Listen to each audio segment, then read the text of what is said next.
Seguimos con Pablo Rodríguez, señor Don Mostrenco, en Twitter. Por cierto, somos trending topic ya en España y no hemos hecho todavía nada, o sea que... Bueno, ahora me siento como Justin Bieber, ¿no? Sin hacer nada ya trending topic.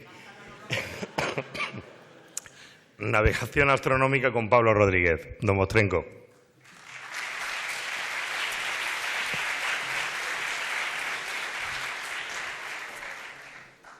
Buenos días. Verán, los traigo una auténtica joya, aunque quizá os sorprenda. No me refiero a la pelota, que no es gran cosa, la podéis comprar en cualquier juguetería, sino a lo que hay dibujado sobre ella. Hoy en día todos tenemos una idea más o menos de la forma del mundo, pero no hace tantos años, literalmente, no sabíamos lo que había al otro lado del océano. Pensad en ello. Hubo un tiempo en el que las naos y las carabelas cumplían un papel no tan distinto del que cumplen las ya no tan modernas naves espaciales. Literalmente, llevaban al hombre hacia lo desconocido.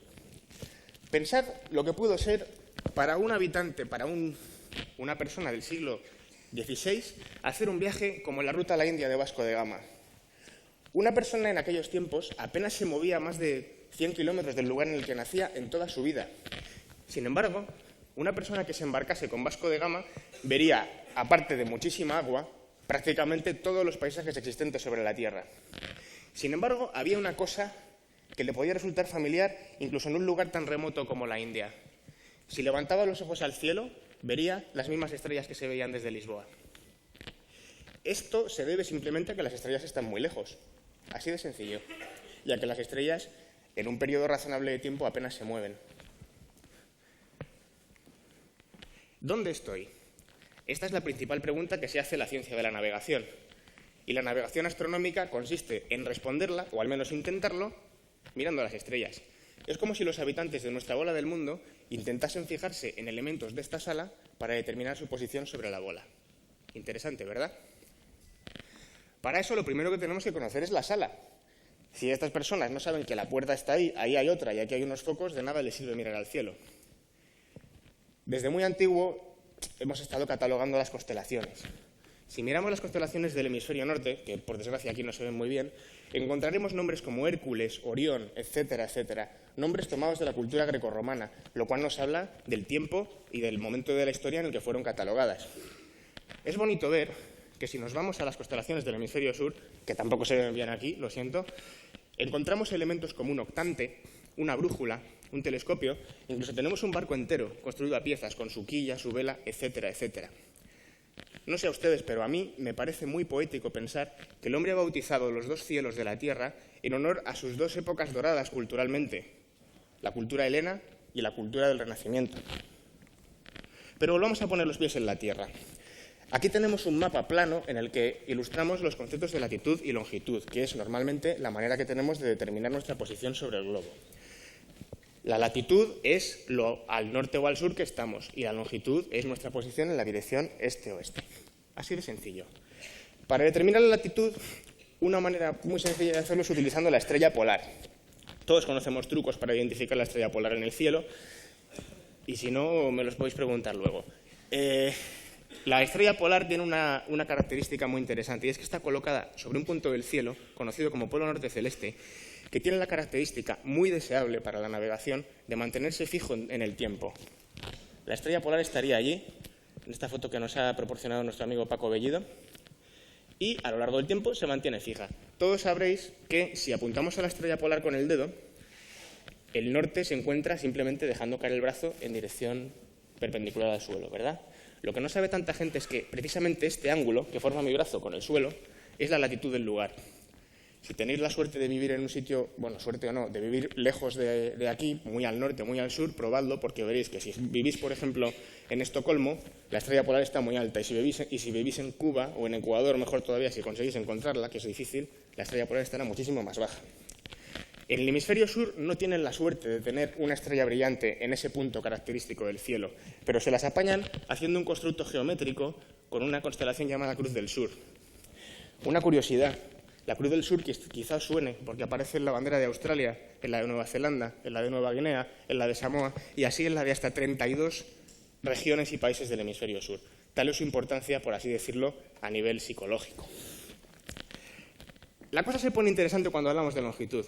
Aquí vemos un barquito que se está moviendo hacia el este a toda velocidad, como veis, va a dar una vuelta al mundo en un ratito, y está variando su longitud, por lo tanto.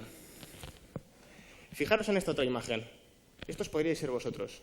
Simplemente estáis sentados y estáis dejando pasar el tiempo. La Tierra se mueve y vosotros os movéis con ella. Y os movéis a una velocidad completamente salvaje. Pensad que damos una vuelta al mundo cada día. En lo que dura una de estas charlas nos movemos unos 120 kilómetros en la latitud de Bilbao. ¿Os habéis dado cuenta de que las dos imágenes se parecen bastante? Bien, pues esto es un problemón. Porque si intentamos orientarnos a través de las estrellas, calcular la longitud geográfica resulta complicadísimo, porque no podemos filtrar qué parte de nuestro movimiento se debe al movimiento de la Tierra y qué parte de nuestro movimiento se debe a nuestro movimiento sobre la Tierra. Hoy en día, una vez más, esto no es un problema. Todos tenemos un dispositivo que sirve para medir cuánto se ha movido la Tierra. ¿Sabéis a qué me refiero? A un reloj. Así de sencillo. La rotación de la Tierra es lo que produce el día y la noche, lo que produce las horas. La rotación de la Tierra es el tiempo, en cierto modo. Bien, pues este problema para calcular la latitud era un incordio bien conocido desde prácticamente los primeros momentos de la navegación. Y empezó a ser un problema serio en la era de los descubrimientos, cuando la navegación y el descubrimiento de nuevas tierras se convirtió en el principal negocio de las grandes potencias europeas. Hubo un disparador que hizo que el interés por este problema creciese exponencialmente. Fue el accidente de las Islas Sorlingas. Las Islas Sorlingas son unas islitas que hay aquí, en el suroeste de Inglaterra, en las que se produjo el accidente naval más grave de la historia. Estamos hablando de un accidente en el que murieron 2.000 personas, todavía más personas que en el Titanic. El accidente más grave de la historia se produjo en el año 1707. De todos modos, tampoco sintáis demasiada pena por ellos, porque venían de hacerle la guerra a España en el Mediterráneo. El caso es que este asunto conmocionó bastante a la sociedad británica de la época y en el año 1714, 7 años después, la corona británica prometió una importante suma de dinero a cualquier persona que sentase por completo el problema de la longitud, de una vez por todas. Porque, no lo he contado, disculpad, el encallamiento este de las Sorlingas se produjo porque los marineros creían estar mucho más lejos de donde estaban realmente. Pensad que en estos tiempos, bueno, un poquito antes, el problema de la longitud era lo suficientemente grave como para confundir América con la India. O sea, no era una cosa sutil en absoluto. No, pero no os veáis, es cierto, era un error bestial el que se podía cometer. Bien, podría hacer una charla entera solamente sobre los intentos fallidos de hacerse con el premio. Solamente voy a comentar uno por ser el más grotesco de todos y para que os hagáis una idea de hasta qué punto llegó la picaresca con este asunto. Hubo un curandero que propuso herir unos perros y curarlos a distancia con unos conjuros y unos polvos mágicos a las horas puntas para que los perros embarcados en los barcos aullasen de dolor en ese momento y el capitán supiese que eran las 12 en Londres. Una cosa que, por supuesto, no funcionaba, por si hay que aclararlo. El caso es que al final el tema se resolvió de una manera... Bueno, hubo un montón de intentos, también hubo intentos astronómicos que se desecharon por ser demasiado complejos para ponerse a prueba en un barco, a pesar de que funcionaban.